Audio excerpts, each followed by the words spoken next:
Conmen, the most devious of all criminals. Charming, cool and calculating, they betray trust and devastate lives, yet remain a complete enigma. We are about to explore the mysterious world of these master criminals, giving an unprecedented insight into the workings of the complex minds of some of the world's most cunning con men and women. We will reveal the detail and the intricacies of their elaborate crimes and uncover how they were dramatically brought to justice. In this show, we uncover the incredible story behind the frumpy femme fatale who cruelly and callously adopted an audacious range of fictitious roles in the northeast of England so she could heartlessly seduce lovelorn men and gain access to their bank accounts. Emma Golightly was a kind of female love rat con woman. She did a fantastic job on these poor men that she got to marry. Over 2 short years, Emma Golightly posed as a high-flying doctor, a millionairess and tragic cancer victim, and conned at least 6 known victims out of £250,000. I thought I'd hit the jackpot, to be totally honest. Head over heels, I was totally in love. Emma Golightly's one-woman quest to con was so insatiable, she even walked down the aisle and pledged her eternal love to her victims in order to get her hands on their money. She lived for today, and it didn't matter about tomorrow. A very dangerous lady, I would say, a very, very dangerous lady. Emma Golightly was born in 1984. Growing up in a suburb of Newcastle in the northeast of England, her early life was seemingly uneventful. She came from a good family. It seemed to be a fairly stable background and a good background that she came from. But one suspects that she did have sort of aspirations to a much better, more exciting, glamorous lifestyle. And these aspirations manifested themselves in 2004, as detectives subsequently discovered. Emma Golightly reportedly stole £7,000 from her mum's bank account and spent a further £3,500 on her credit card, leaving the mother who lovingly raised her crippled with debts. Despite Emma Golightly's cruel exploitation of her own family, her mother never called the police. She's spending thousands of pounds on her mum's credit card, getting shoes and bits and pieces, all the things in life that we would all like, that maybe look good to other people but are really quite superficial. But she obviously felt that she wanted these things, but there was no attempt to get a job and actually buy these things herself, as most of us would. She felt that she could get them through another person, and really she got away with that. So her first experiences of defrauding somebody were good. She got away with it, no harm done. Even sort of mother-daughter bond isn't proof against the depredations of the con artist because they don't really have a conscience. But also I think it's often a pattern with con artists, they start young with petty criminality. That same year, in May 2004, Emma began her serial con, ensnaring men who were looking for love in the Lonely Hearts columns. Basically, all of the gentlemen who've been scammed by Emma, she met through internet dating sites. She'd put a profile of herself onto the internet, which people had then corresponded to via email. The email had then led to sort of a meeting, and the beginnings of relationships had been sprung up, basically. Before she was on the internet, she would also use Lonely Hearts columns in newspaper, and both of those arenas are very good for a con artist because you get what you call a self-selecting mark. Effectively, the marks volunteer, they come to you, and in particular you know they're vulnerable to a potential con because they're lovelorn, they're looking for love, so that advertises them as a mark right off the bat. Part of me wants to say, well, she's your femme fatale, she's your confidence trickster who uses her considerable sexual charms. In actual fact, when you see her, she doesn't really appear to meet that. She's, at the risk of sounding catty, she's hardly a femme fatale, but she was clearly able to use some sort of charm in order to manipulate men. And the first known man Emma Golightly charmed was Chris Williams. Like the many victims Emma would target in the future, Emma met Chris online, and after emailing they met up and romance blossomed. Chris was a successful 31-year-old who ran an engineering company in Gateshead. He believed the girl he was dating was a wealthy 23-year-old who worked for her successful solicitor father. In reality, it was all a sham. 20-year-old Emma had even lied about her age, adding 3 years, but the conwoman could play the role like a pro, easily passing herself off as a successful professional 20-something. Her ploy had worked. Emma Golightly had created an attractive, appealing persona, and it had seduced her suitor.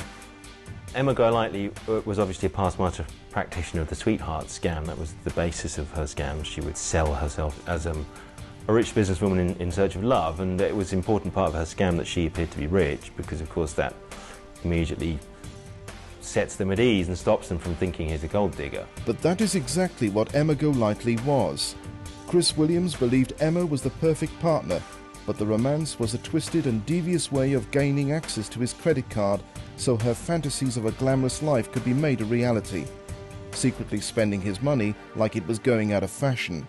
And she was using the guy's credit cards basically to pay for shopping, to pay for food shopping from the supermarket delivery sites. And she was running up astronomical bills at hotels. It was all predominantly service industry, hairstyles, haircuts, makeup.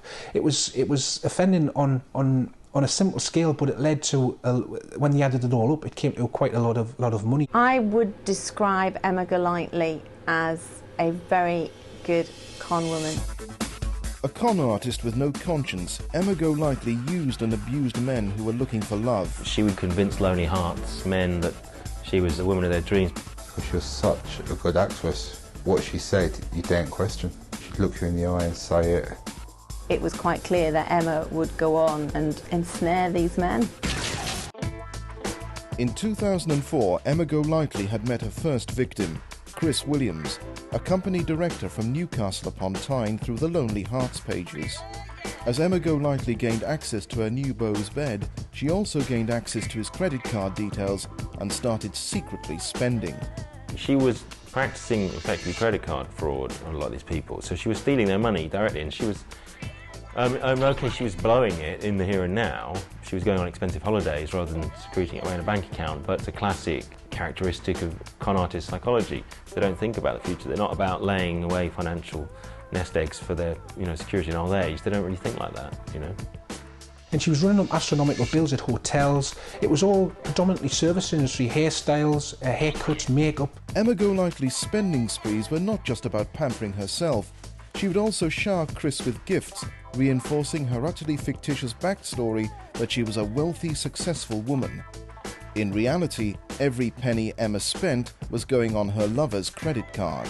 She would offer convincers to her suitors. She'd buy them expensive presents, but she'd do it using their money because she was ripping them off at the same time. Convincer is where, in a traditional scam, where you're trying to convince the mark to buy into your scam, is that you allow them to make a bit of money back, and that's the convincer.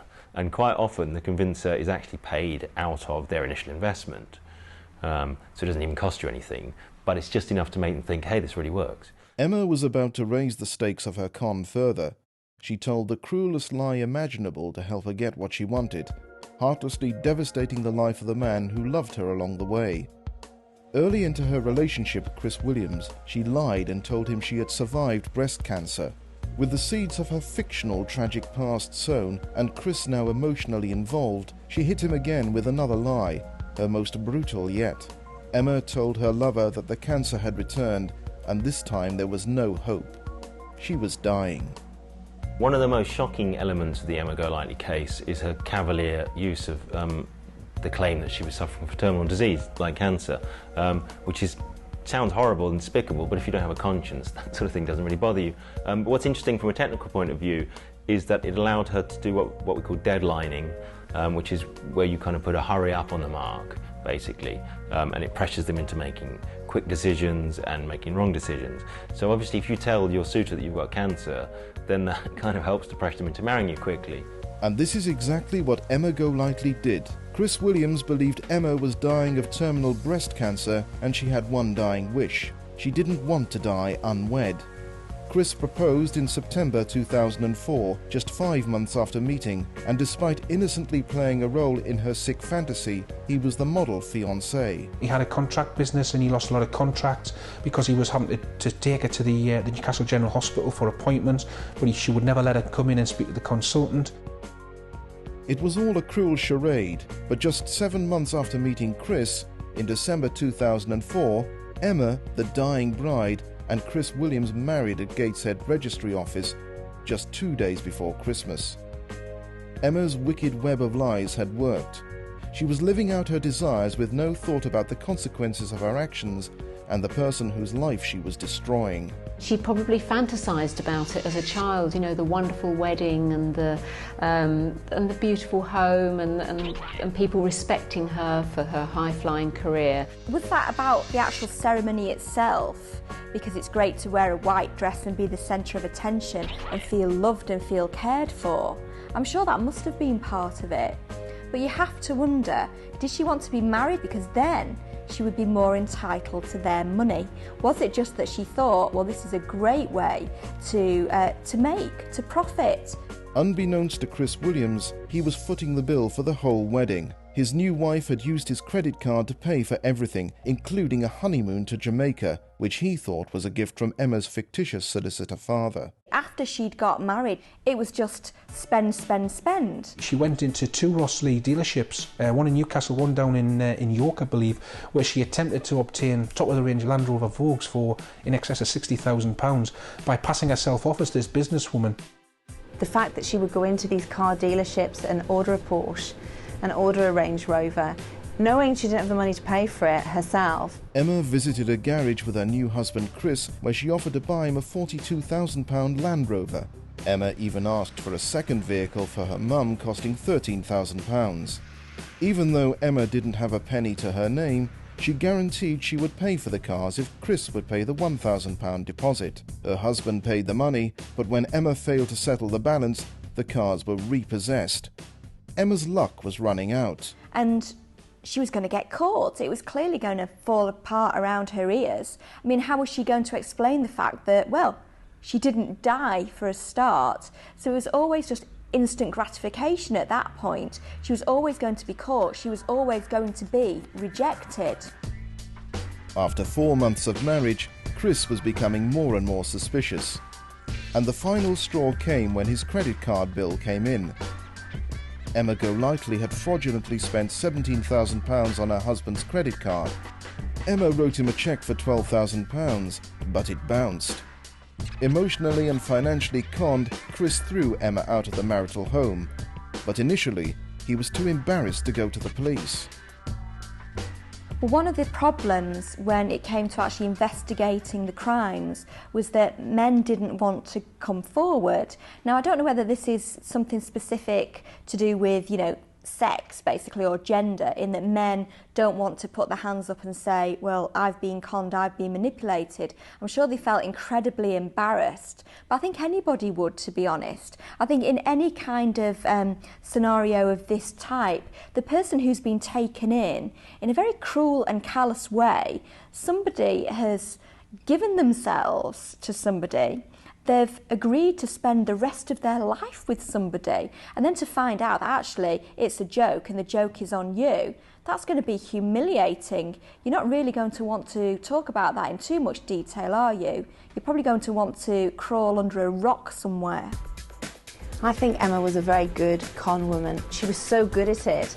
I think if you get a woman that's good at lying, she surpasses any man there. I wasn't surprised because she was a woman, it was the fact she was so ordinary. Emma may have looked ordinary, but she had a taste for the high life and had found a way to fund her fantasies, seduce a man and spend his cash. Although her marriage had imploded, she had a backup plan, and just 3 weeks after being thrown out by her first victim, she moved in with her second victim. Emma met Andrew Norris via her hunting ground of dating websites, again posing as a high-flying businesswoman. Andrew was also from the Newcastle area, and within a month discovered Emma, his new love interest, had spent £5,000 on his credit card, living the high life and staying in the area's best hotels. Once Andrew discovered Emma's lies, theft and deceit, the relationship ended, and once again he did not immediately go to the police. However, Andrew did not know the full extent of Emma's duplicity. While she was living with Andrew, she had begun grooming her third victim, Colin Fitton, a media executive also living in the northeast. Emma had once again seduced her prey online, only this time Emma was going by the name Chelsea Taylor, the owner of a successful bridal wear shop. And before long, the familiar cruel and callous themes were beginning to surface in their relationship. As with her first victim, Chris Williams, Emma told Colin she had been diagnosed with terminal cancer and didn't want to die unmarried. It was all lies, but the wedding date was set for the 31st of October 2005, Halloween. Well, we girls all love a good wedding, don't we? And it seemed that Emma really loved a good wedding because she'd almost been married 2 times by the time she was 22. That was part of the pattern of her behaviour. She would tell men that she needed to marry before she died, basically, and they would fall for that. She's not the femme fatale as you would expect to see. I believe that Emma managed to carry off these deceptions basically by the stories of wealth that she had and the promise that she would make them wealthy at the end of it. Classically, con artists always depended on the mark's greed, and that was their justification as well as their motivation, because they would say, well, he had it coming, or only greedy people get suckered, or people get suckered by their own greed, you know, and that would sort of relieve them of responsibility. So I think there's definitely a case to be made that she was maybe counting on a kind of mercenary element to it, but then we can't really impugn the motives of these poor marks, because for all we know they were really in love. There was a problem with the impending nuptials. Emma was still legally married to her first husband and victim. In fact, the couple hadn't even reached their first wedding anniversary. Colin was completely oblivious to his fiancée's lies, but it seems bigamy was a step too far even for Emma, or Chelsea as Colin knew her. On the day of the wedding, the registrar, rather conveniently, never turned up to perform the nuptials. It is highly likely Emma never even booked the registrar, so on Halloween 2005, with no wedding, the couple settled for a blessing. But these were events that were organised and people turned up in good faith, believing that this man and this woman were devoting their whole life together, and in each case, a large number of the congregation thought they knew, that Emma had a terminal illness, had cancer, and was going to die. I think it's interesting that Emma does seem to have this fixation, if you like, about weddings. The fact that she married one of her victims, she got to the ceremony with a second, albeit it would have been a bigamous marriage if it had actually happened. But that really tends to suggest that maybe it's this fantasy aspiration that she was going for, that fix of all the preparations leading up to a wedding, the dress, all the fact that you're this centre of attention for a whole day and everyone looks at you and tells you how wonderful and beautiful you are. It's a little girl's dream, but clearly that little girl didn't grow up very much. Emma still had her big day as the blushing bride, but managed to do it without committing bigamy. Her fiancé believed he was footing half of the wedding bill.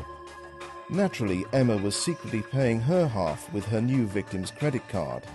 Basically, she arranged to marry Colin, and I believe it was down at the arrangements had all been made at the Copthorne Hotel on the quayside. She arranged for all of Colin's guests. I think there was in excess of 100 guests which would travel into the area, and they were to be put up in the Copthorne and the Hilton Hotel.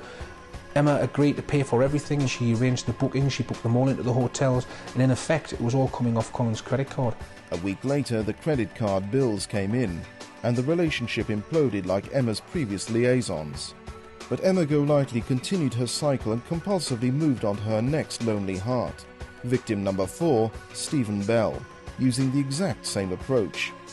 Stephen again met Emma online, but as far as the innocent man looking for love was concerned, she was not a compulsive con woman, but a successful businesswoman called Taylor Williams. She picked one guy up, and once they got to the fact where they were starting to be suspicious of her and starting to ask questions, difficult questions which she couldn't answer, she basically moved on to the next one. So I believe she was always on the internet, she was always on the lookout for people to hook up with, and sometimes it was only a matter of weeks between moving out of one person's house and moving in with somebody else. So she was quite quick on the mark on that nature.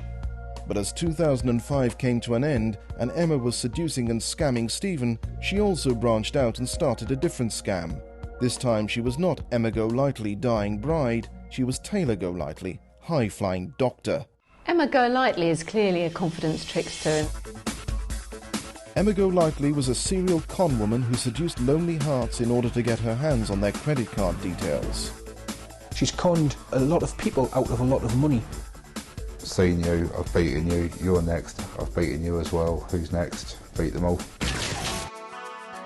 In late 2005, as well as posing as a high-flying businesswoman to scam her latest Lonely Heart victim, Stephen Bell, out of money, Emma Golightly had adopted the persona of a consultant surgeon called Dr. Taylor Golightly, who met Jill Granger when she came to join her gym.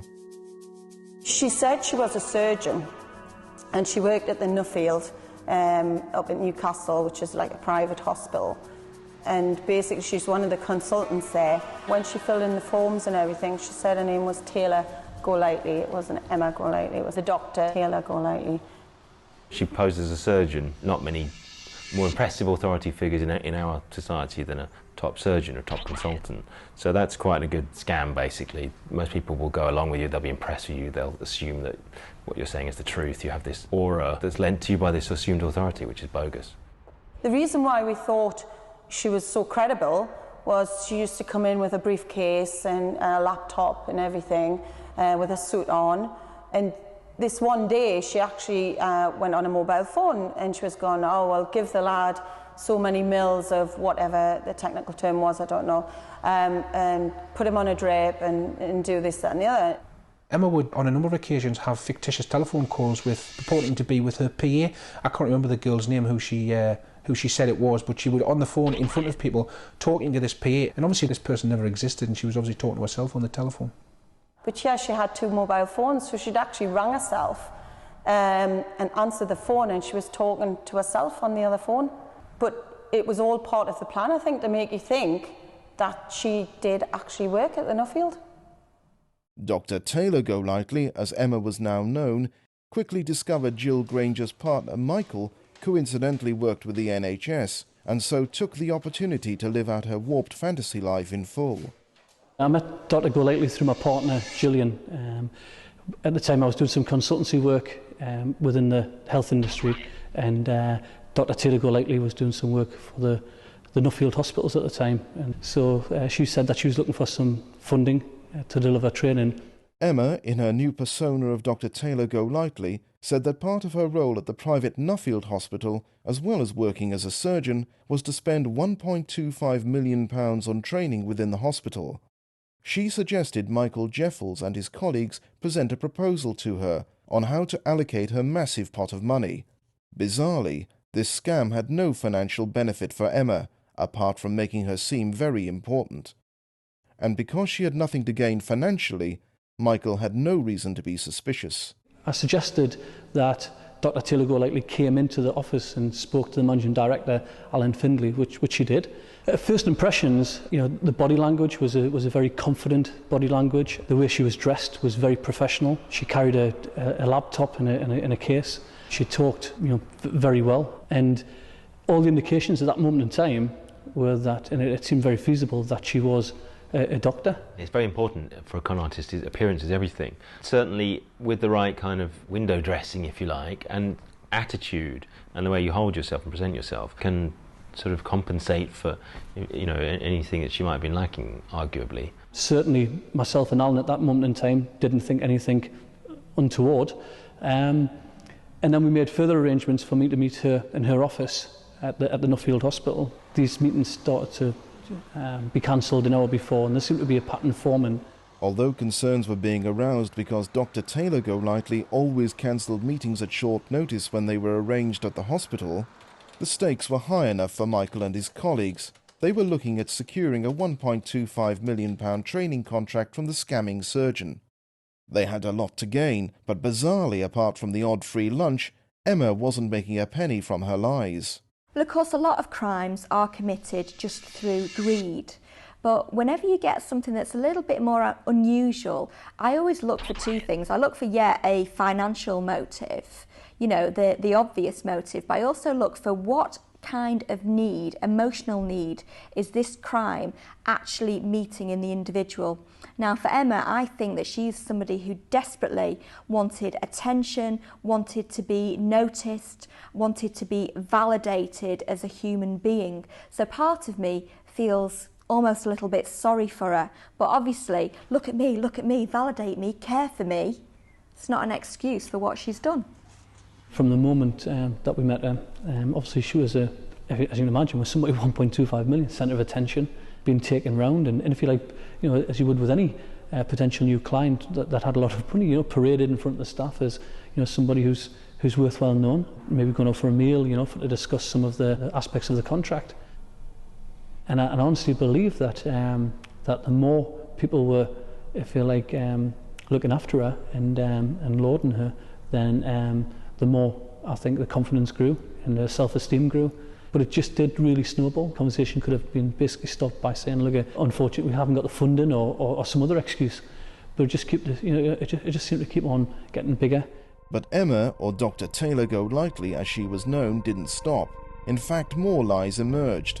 Unlike her wedding con, there was no monetary benefit for Emma Golightly, but it drew similarities as cancer became a tool in her scam.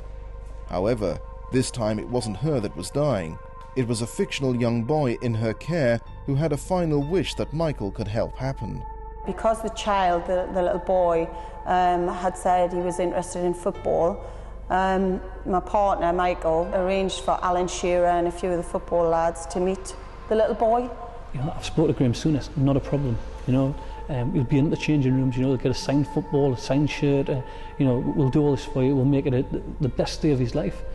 And she said, well, you know, he has these oxygen bottles and, you know, and he's got to be wheeled in in this sort of bed thing.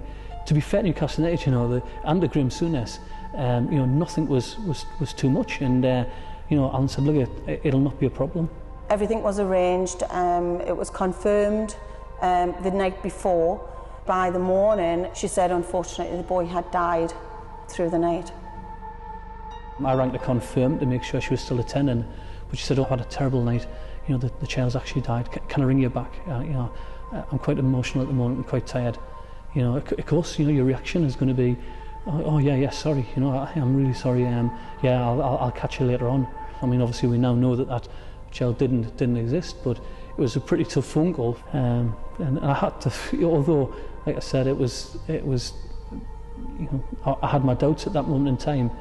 You know, I still had a visualization of, you know, this poor child, you know, even though I thought, you know, the child obviously didn't exist and was fictitious, but I guess it was just the thought that something so sad, and at that moment in time, I have to be honest, I didn't believe that anybody would lie about something like that. So again, it sort of, if you like, in a perverse way, added to the credibility. The heartbreaking lie about the dying child could only quell Michael's suspicions for so long. The fake funds Emma was tempting him with kept growing, and as appealing as the vast sums were, he couldn't help but become suspicious. Initially there was 1.25 million that she had for funding, then it increased to 1.5 million, and then it increased to 1.75 million. It seemed that every time she opened a drawer there was another £250,000, so I was just hoping that she kept opening a lot of drawers, you know, and there was even more funding that was going to be found. But at that moment in time, you know, alarm bells started to ring for me. I decided to try to find out a little bit about Taylor. I went to the Nuffield Hospital. I went to the main reception and asked for Dr. Taylor Golightly, and the receptionist said, I'm sorry, there's nobody with that name here. I said, there must be, we're accessing some funding for you. We're going to be delivering some NVQ training. She said, no, definitely not. I'll check on the register. There's no Taylor Golightly here. But I said, could you just double check to see if there's anywhere on any of the registers? And this lady, bless her, she went through the whole files, and we were probably there about 15-20 minutes. And she said, no, there's definitely 100% nobody with that name that actually has ever worked in this hospital or any other hospitals that belong to the Nuffield. So we rang the police. Michael had turned detective and contacted the police, but he wasn't alone. Months after being conned, Andrew Norris and Colin Fitton, Emma Golightly's second and third Lonely Hearts victims, had decided they weren't going to suffer in silence anymore. They also complained to the police about Emma Golightly's disturbing behaviour. A gentleman by the name of Andrew Norris, who lives in Northumberland, reported that he'd had some fraudulent transactions on his credit card, and they'd been committed by giving us the name of Emma Golightly. So we started looking into that offence, identified who Emma was, and picked up where she lived in the Walker area of Newcastle, and then we followed it up from there. Following on from that, it had already been a report of a similar incident by a gentleman by the name of Colin Fitton, who'd made similar allegations about Emma, and someone else was investigating that. So when we got the one in from the gentleman in Northumberland, we married the two up, and then we obviously went to try and have a chat with her. The claims of Emma Golightly's twisted personas and criminal behaviour were now being investigated. Michael Jeffels, who had investigated the high-flying surgeon and discovered it was all lies, helped set up a police sting so the police could catch the 21-year-old con woman. I actually said, Taylor, unfortunately, we've done a little bit of research and we know that you're not a surgeon. And she went, well, of course I'm a surgeon. And I said, well, I've actually been to Nuffield Hospital and you don't exist, that name doesn't exist there. And straight away, and again, the body language is very confident. She said, well, I've been telling you about this training, that's, do you now believe me that these staff need trained? And I said, well, Taylor, the police are here. And she went, oh, and the police came in and they said, can we have your name?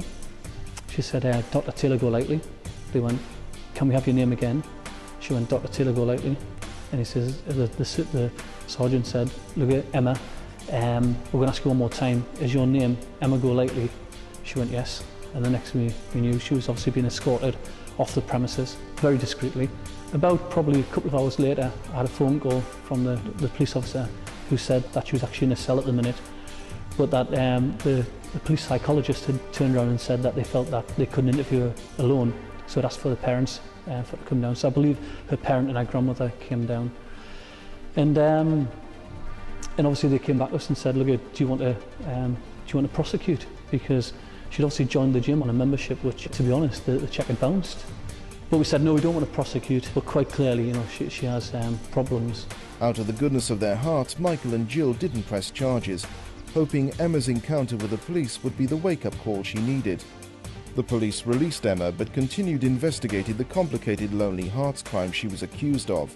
Astonishingly, she simply continued her twisted fantasy life, and a month later, she was back in police custody. Emma was still seeing her fourth known victim, Stephen Bell, who knew her as successful businesswoman Taylor Williams.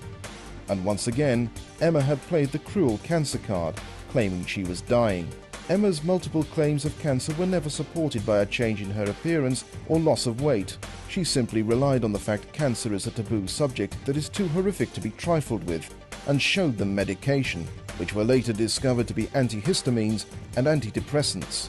And the cancer victim lived every day like her last with Stephen Bell, showering him with gifts and expensive holidays. Like all her past victims, Stephen was footing the bill. But Emma had surpassed herself. She had duped him completely, spending a crippling £88,000 of his money. He called the police, and in January 2006, she was arrested and charged. When all of the questions and all the evidence was put to her, she admitted it straight away. She put her hands up straight away, said, yes, it was me, I did it. I got the lads' cards out of their wallets, I noted down the credit card numbers, and she's quite humble in what she had to say.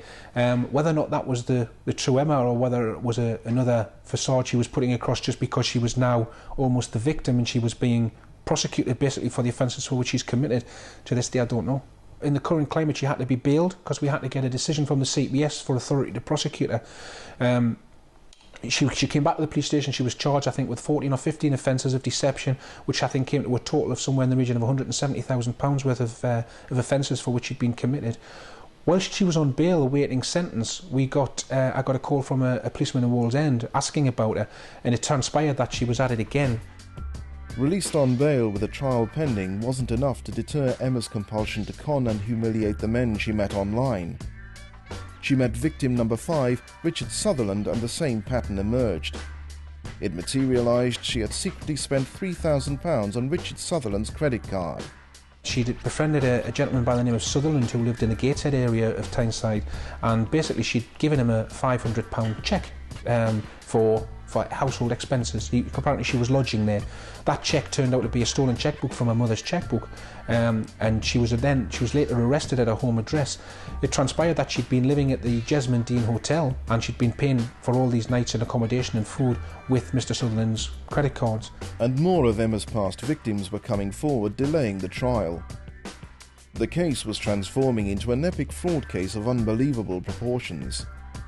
Emma was facing over 100 charges, had stolen and spent £250,000, and the police now knew of at least 5 Lonely Hearts victims. By September 2006, there was a hearing set for the end of the year. Emma was pleading guilty to her crimes against the heartbroken and financially devastated victims. But despite accepting her guilt, Emma still incredibly moved on to another unsuspecting lonely heart. Her sixth and final victim, Stephen Keenan.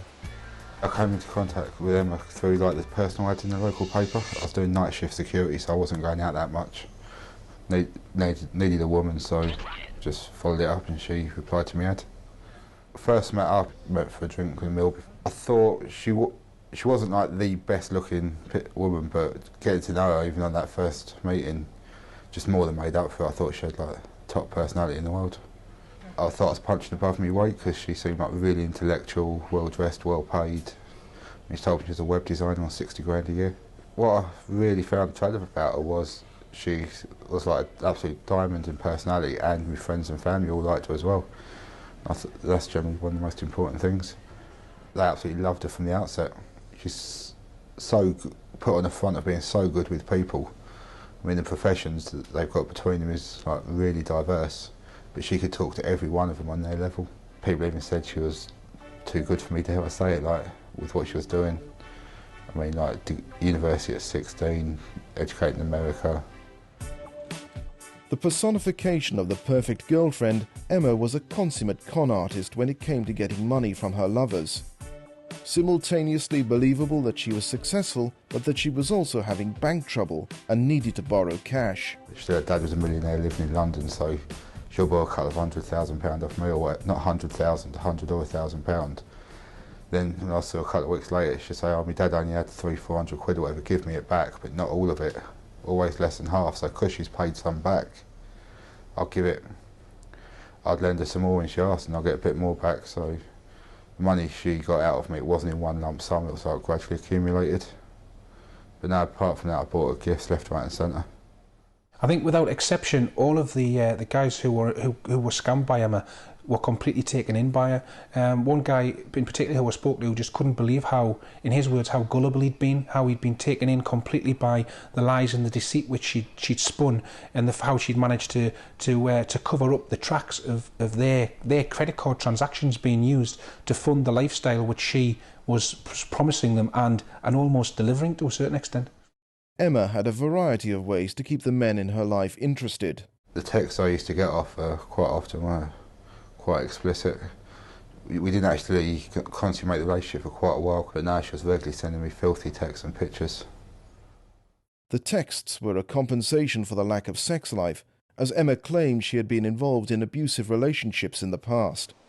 And this, it seems, worked its magic, as it drove Stephen to prove he was not out to hurt Emma, and he was serious and committed to their relationship. Took things slowly, then after a couple of months, she said that she loved me. I bought her a diamond and platinum engagement ring, proposed to her. She came across as really happy, she said yes. Started crying. I thought, right, that's it, this is the rest of my life sorted. Emma Golightly was very much living in the moment. In 2 short years, Emma Golightly serially conned at least 6 men out of £250,000. She was very calculated in the way that she targeted these men. She was like a comedian. She just put on a front to please whoever she spoke to. The dream husband, the wonderful wedding, and she wanted it now. And she used these guys' credit cards to facilitate that. It was always going to fall around about her ears. In December 2005, Stephen was head over heels in love and engaged to Emma Golightly. But little did Stephen know that he was simply the latest in a long line of victims Emma had cruelly, callously and systematically preyed upon for the last 2 years. Undeterred by the fact that she was on bail and was awaiting a court date for sentencing, Emma callously continued with her usual con and inevitably brought cancer into her relationship with her victim. Only this time, her fictional use of cancer was even more disturbing and unnerving than her usual cancer con. She rang me one night when I was meant to be going out with the lads, in tears, saying, my mum's just died of cancer. She told me her mum was in hospital beforehand, but no, I just didn't expect it. I was there for all the time, but she said she didn't want a sympathy card. She said that she'd already got too many of them and she wanted to try and move on as soon as possible, which I could understand because I know people deal with grief in different ways. But then when I actually went round there and met her stepmother, I later found out that was her mum. Now, most of us would not lie about the death of a relative, and we would not lie about cancer. we would be inhibited against that. It's just not something that we would feel it was acceptable to do. Now, she did this routinely, and I think certainly a lot of it was to do with gaining sympathy, gaining attention, and being cared for. So her emotional needs were being met by her lies, as well as her financial needs. I mean, she even told me she had a scare for throat cancer, but all of her big lies evolved around cancer in one way or another. She either had it, somebody she knew had it, her mum died of it. I don't know if she's got a fixation through her childhood or whatever, lost somebody, or if it's just because she's so clever and she knows that people don't question it. But everything was around the cancer. Busy supporting his seemingly grieving fiancée, Stephen Keenan was unaware that his con artist wife-to-be had been arrested and charged for conning and fleecing her past lovers. Although her final victim was about to discover the devastating truth, along with everyone else in the Newcastle area. It all finished when I woke up to a text message on my phone, "Don't read the papers, it's all lies." I went down, saw the papers, there was her photo with the headline "Man-Eater." I read the stories, and it wasn't about me, but it could have been all the lies that were told. She told me as well. I tried to get her to explain herself. She said wouldn't admit a single thing about it. Stephen Keenan realised he was simply another of the callous con woman's victims and ended their relationship. And less than a month after the discovery his engagement was a sham, Stephen's ex-fiancée appeared in Newcastle upon Tyne Crown Court to be sentenced for the 17 charges she was pleading guilty to. These charges included theft and obtaining property by deception. In addition to these charges, there were a further 88 offences Emma admitted and asked to be taken into account. Over 2 years, Emma Golightly had fraudulently and relentlessly spent £250,000 on her victims' credit cards. It's somewhere up to £20,000-30,000, I think. I got off relatively lightly, but that was possibly due to the fact that she got caught. When she did, if it hadn't have done, I might have ended up as one of the worst. When she came into court, you were struck by the fact that he was this young, plain-looking, normal girl who cried several times during what was a relatively short hearing, and she just struck you as, how could she do all these things? How could that person sitting there be capable of the lies and the deceit? She was so young and she just looked so ordinary, but what was going through her mind, I don't know. Emma Golightly's first victim was her mother, but she has consistently stood by her daughter. I think as tragic as all her victims have been, perhaps the person who's been forgotten in Emma Golightly's life is her mother, and the fact that she stole something like £7,000 on a credit card from her, as well as other money. And her mother's never pressed charges, and she's standing by her daughter, and she's seeing her through this, and perhaps that's some sign of redemption for Emma in the future.